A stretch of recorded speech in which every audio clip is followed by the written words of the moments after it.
बिस्मिल्लाहिर्रहमानिर्रहीम। लाखों करोड़ों दुरूदो सलाम मोहम्मद मुस्तफ़ा सल्लल्लाहु अलैहि वसल्लम और आले मोहम्मद पर। मैं हूँ उमर दराज गोंदल। मखसूस सीटें मिल गईं और मखसूस सीटों वाला मामला तो कल रिजॉल्व हो गया। अब उससे जो कुछ हुआ वो आपके सामने है।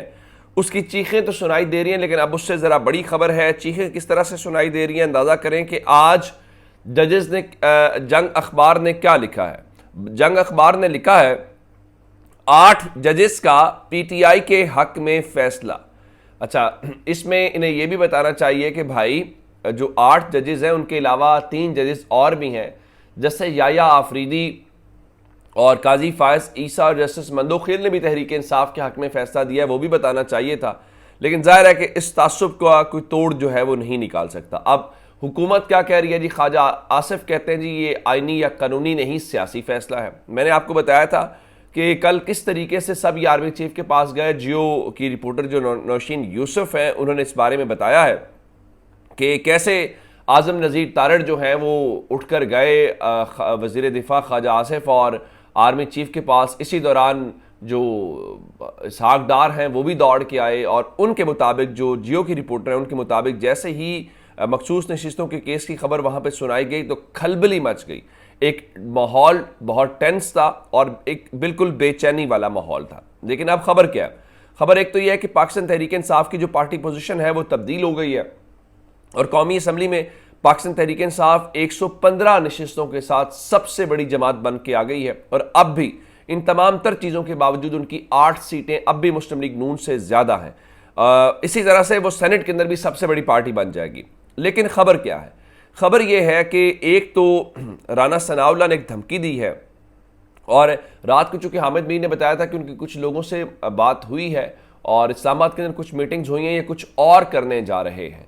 तो अब राना सनाउल्लाह कहते हैं जनाब देखें, अब इसका मतलब है कि चूंकि parliament mother of all institutions है तो पार्लियामेंट को कुछ करना पड़ेगा। इसका मतलब है कि ये पार्लियामेंट के जरिए कुछ करने जा रहे होंगे। चले कर लें, उसको भी देख लेते हैं। अगर यहां तक आप सियासी जंग नहीं जीत सके तो आप आगे भी जीतते हुए दिखाई नहीं देंगे। अब अगली खबर क्या है? अगली खबर 2 खबरें हैं और दोनों चीफ साहब से मुतालिक हैं जो मैं आपके सामने लाना चाहता हूं। नंबर 1 ये है, अगर आपको याद हो, अमरीकी ऐवाने नुमाइंदगान जो हैं उन्होंने करारदाद मंजूर की थी 368 अरकान की हिमायत के साथ, जिसमें पाकिस्तान के इलेक्शंस के ऊपर सवाल उठाए गए थे और यहां पे शोर मच गया, कहा गया जी फलां लॉबी थी, फलां था, ये था। अब खबर ये आ रही है कि जो यूरोपीय ममालिक है, बताया गया है कि जो यूरोपीय पार्लियामेंट है यूरोपीय यूनियन की, वहां पे बहुत जल्द पाकिस्तान के हवाले से एक करारदाद आ रही है। शायद वो इंतजार कर रहे होंगे कि ये जो कुछ हुआ है इसको देख लिया जाए। अब अगर अमेरिका भी करारदाद ले आता है, यूरोपीय यूनियन से भी करारदाद आ जाती है, और हामिद मीर इस बात की तस्दीक कर रहे हैं कि यूरोपीय ममालिक के एक इंपॉर्टेंट मुल्क के सफीर ने उनको बताया है कि वहाँ की पार्लियामेंट के अंदर भी करारदाद आने वाली है। तो अब मुझे ये बताइए कि इसके बाद इनके पल्ले क्या रह जाएगा, ये क्या करेंगे? उसकी वजह यह है कि इससे पहले तो चले अमरीकी करारदाद थी या मुख्तलिफ इल्ज़ामात थे कि ये हो गया वो हो गया। सुप्रीम कोर्ट के कल के फैसले के बाद अब इलेक्शन कमीशन के उस किरदार को लेके अब उसके ऊपर कोई सिर्फ सवालात नहीं है, अब तहफ़्फ़ुज़ात नहीं है, अब उसके ऊपर एक बाकायदा जो कानूनी मोहर है वो लग गई है कि इन्होंने इस दौरान किया क्या है और पाकिस्तान ने जो इलेक्शंस के दौरान क्या कुछ फेस किया है।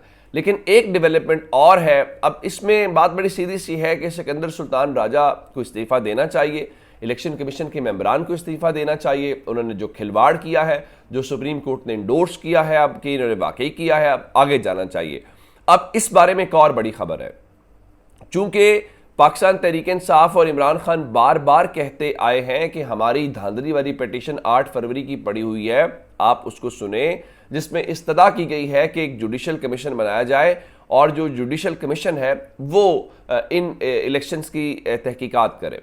और इमरान खान ने अब बाकायदा काजी फायज ईसा साहब के ऊपर इन राइटिंग अदम एतमाद भी किया है। कल उन्होंने ट्वीट करके भी कहा कि मैं फिर कह रहा हूँ कि काजी फायज ईसा साहब जो है वो हमारे फैसलों से अलग कर लें। अब मोहम्मद अशफाक की खबर ये है कि जो 2024 के हवाले से इमरान खान की दरख्वास्त है धांधली के हवाले से पिटीशन को, उसको बाकायदा समाअत के लिए मुकर्रर करने का फैसला कर लिया गया है। यानी अगले चंद रोज के अंदर जो है वो नहीं हो पाएगी। उसकी वजह यह है कि अब अदालतों में तातीलात का सिलसिला शुरू हो गया है, लेकिन इत्तलात ये हैं जो गैर रस्मी मुशावरत है वो मुकम्मल हो गई है। अब गैर रस्मी मुशावरत का मतलब ये होता है कि सुप्रीम कोर्ट में जब कोई दरख्वास्त लगती है तो उसके लिए प्रैक्टिस एंड प्रोसीजर एक कमेटी बनी हुई है, वो इसका फैसला करती है। तो अब इसका मतलब है कि प्रैक्टिस एंड प्रोसीजर कमेटी में डिस्कशन हो गई होगी।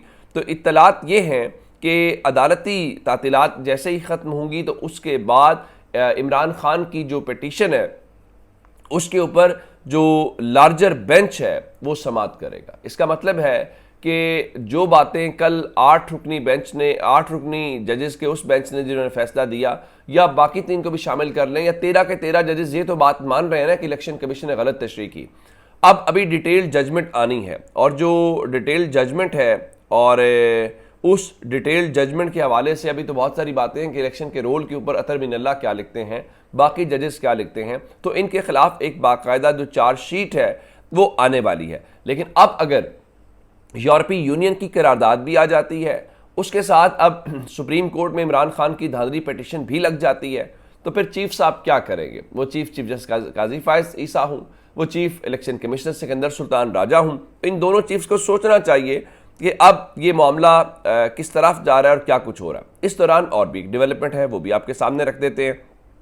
और आप जानते हैं कि जब इस किस्म की गैर मामूली सूरत हाल होती है तो पाकिस्तान के अंदर जो गैर मुल्की सफ़ीर हैं वो बहुत मुतहरिक हो जाते हैं, और अमेरिका तो बहरहाल एक असर व रसूख भी रखता है, उसकी से भी है, हम ये देख रहे होते हैं कि उसका मूड कैसा है, वो बुरा तो नहीं मान रहा।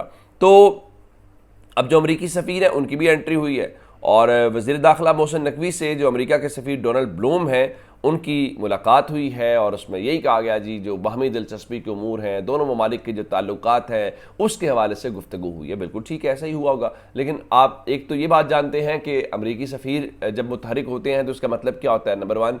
नंबर 2, इसमें बात इंपॉर्टेंट ये है कि मोहसिन नकवी इस हुकूमत के या शहबाज शरीफ के कितने नुमाइंदे हैं ये भी पता है, और मोहसिन नकवी एक्चुअल में किसके नुमाइंदे हैं ये भी सबको पता है। तो ऐसे में जब ये सारी मुलाकातें, ये सारी चीज़ें हो रही हैं तो इससे हमें थोड़ी पिक्चर क्लियर होती नज़र आ रही है, और अब ये मामला कोई लंबा चौड़ा चलना नहीं है। अब ऐसे में आप अंदाज़ा करें ना कि कल के फैसले के बाद अगर मौलाना फजल रहमान भी कहें कि भाई हम नहीं जा रहे किसी अपील में, और वो क्या कहते हैं कि इजहार यकजहती करें या खैर सगाली का इजहार पाकिस्तान तहरीक इंसाफ के लिए करें, तो आप उससे मज़ीद अंदाज़ा लगा लीजिए कि ये हुकूमत क्या कर सकती है, क्या नहीं कर सकती। एक डेवलपमेंट तो ये हो गई, 2 डेवलपमेंट्स और हैं। एक डेवलपमेंट अडियाला जेल से है। अच्छा, एक मुझे और फजल रहमान साहब वाली बात से याद आया कि उनको भी थ्रेट अलर्ट जारी कर दिया गया। उनको कहा गया कि आप गैर ज़रूरी सफ़र और इज्तिमात में जो शिरकत है उससे गुरेज करें, और डेरा इस्माइल खान के जो अफसरान हैं उन्होंने उनको ये कहा, ज़ाहिर अब तहरीक तो नहीं चलानी ना चलानी चाहिए इस हुकूमत के खिलाफ, वरना खतरा हो जाएगा। अच्छा, अडियाला से खबर ये है कि रातों रात एक बड़ी अहम तब्दीली की गई है। पहले भी अडियाला से कुछ अफसरान तब्दील किए गए थे। अब जो अडियाला जेल के सुपरिटेंडेंट है असद जावेद वड़ाइच, उनको तब्दील कर दिया गया है। अब उनके बाद जो है अब्दुल गफूर अंजुम जो हैं, जो फैसलाबाद में तैनात थे, उनको सुपरिटेंडेंट अडियाला जेल तैनात कर दिया गया है। अब्दुल गफूर अंजुम के हवाले से बहुत सारे दावे किए जा रहे हैं। कोई कहता है जी वो राना सनावला के बहुत करीबी हैं, कोई कहता है जी वो मोहसिन शाह नवाज़ के हैं, लेकिन बहरहाल ये है कि तब्दीली ज़रूर आ गई है और अडियाला जेल के सुपरिटेंडेंट जो है वो अब तब्दील हो गए हैं। अब अगली खबर की तरफ आते हैं, और आज 13 तारीख है। इस्लामाबाद हाई कोर्ट ने जो बुशरा बीबी और इमरान खान का केस है उसके अंदर ये कह रखा है कि आप 13 से पहले फैसला करें मरकज़ी अपील का। तो अदालती जो डायरेक्शन है उसका आखिरी दिन है। कल कुछ इंपॉर्टेंट बातें हुई, चूँकि कल वो मखसूस सीटों का केस था तो उस पर बात नहीं हो सकी थी। तो एक तो फ़िक़्ह हनफिया की कल बात हुई उस अदालत के अंदर, तो उनका जी एक तो फ़िक़्ह के मामला अदालत में आप डिस्कस ना करें, लेकिन बाद में जज साहब ने खुद ही कहा दिया कि फ़िक़्ह हनफिया से, फ़िक़्ह हनफिया के मुताबिक तो इत्तलाक हो चुकी है। लेकिन आज क्या हुआ कि आज खावर मानिका के जो वकील हैं वो आज टांगे अदालत के सामने निकाल गया है। कैसे? उनका जी अगर आप रिमांड बैक कराना चाह रहे हैं करा लें, दोबारा से ट्रायल हो जाएगा, फिर वो बातें भी सामने आएंगी जो पहले ही छुपाते रहे। यानी खावर मानिका का वकील भी अब आज मान गया है कि ये ट्रायल नहीं ठीक हुआ, तो आप यूं करें कि ट्रायल वापस ले जाए। तो बुशरा बीबी के वकील उस्मान गिल ने कहा हमने मेरिट पे दलाइल दे दिए हैं और अदालत उस पर फैसला करे, हम रिमांड बैक नहीं कराना चाहते। अगर आपको याद हो तो साइफर के अंदर भी FIA ने ये कहा था कि ठीक है अगर ट्रायल ठीक नहीं हुआ तो आप जो है रिमांड बैक कर लें। और आज खबर मानिका भी वही कह रहे हैं, लेकिन आज उम्मीद है कि आज इस केस का फैसला हो जाएगा और आज अदालत जो है वो शॉर्ट ऑर्डर भी सुना देगी। अपना बहुत सारा ख्याल रखिएगा। खुदा हाफिज।